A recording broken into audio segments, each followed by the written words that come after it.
Media আপত্তি দিলোঁ মিডিয়াৰ বন্ধু বান্ধৱীসকল নিলিটুম প্ৰেছ মিট কান নিয়ালামা বাংকে নিলিটুম নালিটু অভান আথান কৰিক কিচেংসি নিলি নালিটু অভান ইন্ট্ৰোডিউশন কৰিক নিলিটুম Karbi Anglong district Congress committee vice president Ashok তেৰণাকে হাই লাপেনকে Karbi Anglong west Karbi Anglong vice president Bijoy Terang है लापेन के west Karbi Anglong general secretary Alam Rongpi के है लापेन के PCC pen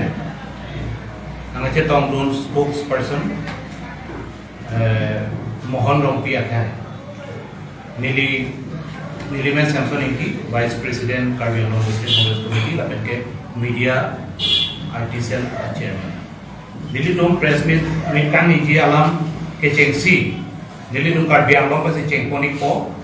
atumi di Karbi Anglong along penangan Nilitum Congress CNP leader Debuto Sekia ang ikan niji alam aku thak ladak penangan aku jodoh leson dulu laso alam clarification yang kita masih press meet kan ni kasih nilai kejeksi usuk dalam kai masih kita dia functionary itu. Press media bagaimana video ko itu pada amar desi Congress Association amar senson tidak orang tahu budi ini boleh budi ke desa apnar ke gaum pai je 2 दिन मान agor amar assembly 0 hour amar devoto sekia amar CLP leader SMA Kishan raise করেছিল করার পাছত যোৱাকালি হঠাৎকে কিছুমান social অৰ্গেনাইজেশ্যনসকলে বা জাতীয় সংগঠনসকলে যে কাৰ্বি আংলং ডিষ্ট্ৰিক্ট কংগ্ৰেছসকলক কিছুমান ছ'চিয়েল মিডিয়াই হওক বা কিছুমান ব্যক্তিগত হওক তেওঁলোকে লিখিছিল বা কৈছিল যে তেওঁলোকে ক্লিয়াৰিফিকেশ্যন দিব লাগিব অন্যথা কাৰ্বি আংলং ডিষ্ট্ৰিক্ট কংগ্ৰেছসকলৰ ভৱিষ্যত ৰেছপনচিবিলিটি ল'ব লাগিব বুলি কৈছে যিহেতু পিজি আৰু ভিজিআৰ ক্ষেত্ৰত গতিকে নিশ্চয় আপোনালোকে গম পায় যোৱা 20 ফেব্ৰুৱাৰী তাৰিখে আমাৰ কাৰ্বি সমাজ কাউন্সিলে সৰ্বদলীয় বৈঠক সকলোকে মাতিছিল আৰু ডিষ্ট্ৰিক্ট কংগ্ৰেছ চাপে আমাকো মাতিছিল আমিও গৈছোঁ আৰু সিদিনাখন আমি স্পষ্টভাৱে প্ৰথম ভাষণ আমি দিছিলোঁ আৰু সেই ভাষণত আমি স্পষ্টভাৱে কৈছোঁ যে বিশেষকৈ পিজি আৰু ভিজিআৰ যিসকল ইনক্ৰচাৰ সেইসকলক উচ্ছেদ কৰিব লাগে আৰু উচ্ছেদ কৰাটো আমি ডিষ্ট্ৰিক্ট কংগ্ৰেছ ফালৰ পৰা আমি সম্পূৰ্ণভাৱে সহযোগিতা কৰিছোঁ আৰু কৰিম বুলি কৈছোঁ তাৰ পাছত যোৱাকালি হঠাৎ আমি দেখিবলৈ পাইছোঁ যে কিছুমান জাতীয় সংগঠন ছ'চিয়েল অৰ্গেনাইজেশ্যনসকলে যে কাৰ্বি আংলং ডিষ্ট্ৰিক্ট কংগ্ৰেছসকলক কিছুমানক নাম লিখি জগৰীয়া হ'ব স্পষ্টীকৰণ দিয়ক বুলি কৈছে কিন্তু মই ভাবোঁ সেই ক্ষেত্ৰত আমি স্পষ্টীকৰণ দিবলগীয়া হ'ব নালাগিছিল যিহেতু আমি সৰ্বসন্মতিভাৱে আমি ছাপোৰ্ট কৰিছোঁ আৰু এতিয়াও আছোঁ আৰু আগৰ পৰা আমি কৈ আছোঁ যে বিশেষকৈ পিজি আৰু ভিজিআৰ যিসকল ইলিগেল ইনক্ৰচাৰসকলক ইলেকশ্যন কৰিব লাগে বুলি আৰু এটা কথা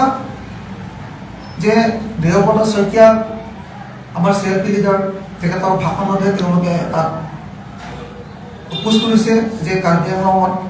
পিজি আৰু ভিজিআৰ একশ্যন হ'ব নালাগে বুলি কৈছে সেই ক্ষেত্ৰত আমাৰ EPCC আমাৰ চিনিয়ৰ স্পষ্টপাৰ্চন মোহন ৰম্পি তেখেতে ক্লিয়াৰভাৱে ক'ব কিন্তু আমি কাৰ্বি আংলং ডিষ্ট্ৰিক্ট কংগ্ৰেছ ফালৰ পৰা সেই পিজি আৰু ভিজিআৰ এফেকশ্যন কৰাটো আমি সম্পূৰ্ণভাৱে আমি আছোঁ আৰু ভৱিষ্যতলৈকে থাকিম বুলি কৈছোঁ ইমানেই আমাৰ ফালৰ পৰা non Nilitum West Karbi Anglong representative law alang Bijoy Teron PGR আৰু ভিজিআৰ ওপৰত তেওঁলোক অলপ মতে কৰিব প্ৰথমতে আমাৰ প্ৰেছ মিডিয়া বন্ধু বান্ধৱীসকলক আমাৰ ৱেষ্ট কাৰ্বি ডিষ্ট্ৰিক্ট কংগ্ৰেছ তৰফৰ পৰা নমস্কাৰ জ্ঞাপন কৰিছোঁ বিশেষকৈ আমাৰ স্থিতি এটাই যেনেকৈ আমাৰ ইষ্ট ডিষ্ট্ৰিক্ট আমাৰ ভাইচ প্ৰেচিডেণ্ট অশোক তেৰণা কৈছে আৰু ইতিমধ্যে এইটো সৰ্বদলীয় বৈঠক ইতিমধ্যে হৈ গ'ল সিদ্ধান্তও হৈ গ'ল সেই সিদ্ধান্ত মৰ্মে আমি সম্পূৰ্ণ সমৰ্থন কৰিছিলোঁ আৰু সমৰ্থন কৰিছোঁ বা কৰি যাম আৰু তাত কোনো দ্বিমত নাই যে তাত কিবা আৰু কোনোবা কিবা বাধা বাধি বিঘিনি দিব, কোনোবা পাৰ্টি কোনোবা মাইলেজ ল'ব, সেইটো কথা নহয়। যিবিলাক আমাৰ চৰকাৰী মাটি তাত অবৈধভাৱে যিসকল নেকি বাস কৰি আছে, সেইসকলকতো চৰকাৰীভাৱে নিশ্চয় উচ্ছেদ কৰিবই বা কাৰ্য কৰিবই। গতিকে আমাৰ কথা হৈছে যে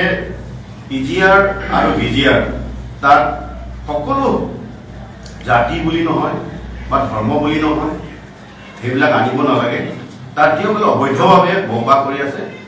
সম্পূৰ্ণ উচ্ছেদ কৰিব লাগে। কিন্তু আমাৰ ৱেষ্ট কাৰ্বি আংলং ডিষ্ট্ৰিক্ট কংগ্ৰেছ তৰফৰ পৰাও আমাৰ অতিমাত্ৰে সিদ্ধান্ত লোৱা হৈছে আৰু সিদ্ধান্ত মৰ্মে আমি ইয়াত মত প্ৰকাশ কৰিছিলোঁ আৰু আমাৰ ইষ্ট ৱেষ্ট আমাৰ সিদ্ধান্ত একমত। গতিকে আমাৰ ক'বলগীয়া এনেকৈ